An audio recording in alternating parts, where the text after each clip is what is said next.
Imagine a corporation so powerful that it can control a nation's economy, manipulate its government, and poison its land and water, all while operating largely under the radar. This isn't a dystopian fantasy. It is the story of Shell in Nigeria, a tale of corporate dominance, environmental destruction, political manipulation, and human suffering that has unfolded over decades. In this video, we will explore how a single company systematically gained control over a nation and the shocking methods used to maintain that grip. Choosing the perfect target.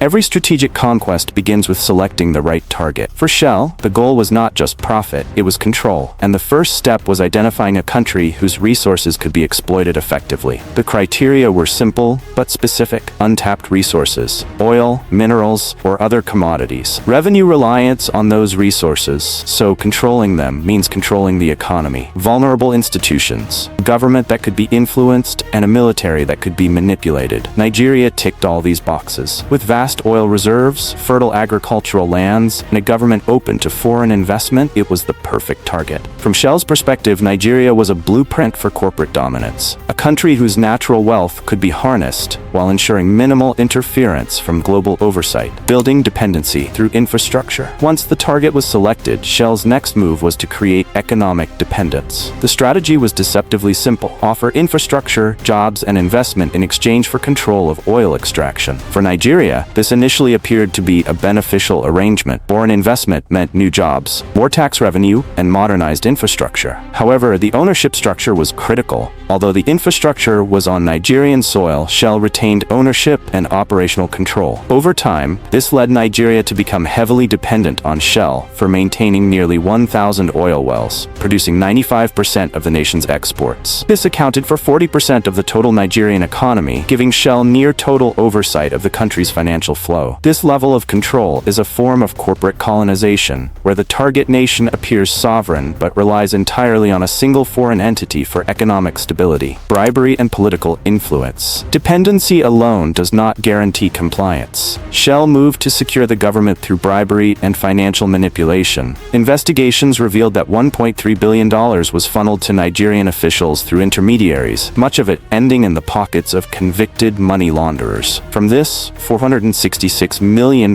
reached the Nigerian president and key subordinates, securing Shell access to the OPL 245 oil field, increasing the company's reserves by 1/3. While the elite profited immensely, the general population bore the cost. Oil spills became widespread, with nearly 3,000 recorded incidents since 2010, releasing 29 million liters of oil into rivers, farmland, and fisheries, enough to fill over 11 Olympic swimming pools. Environmental and social devastation. The consequences of this strategy were catastrophic. Oil spills contaminated water supplies, poisoned farmland, and destroyed fishing and farming livelihoods. Cancer-causing chemicals seeped into drinking water, while the destruction of natural habitats led to declining biodiversity and collapsing local ecosystems. Economically, this created a cycle of dependence. As livelihoods collapsed, Nigerians had fewer alternatives to survive, making them more reliant on Shell's economic handouts or employment in oil operations. This cemented Shell's power while impoverishing millions.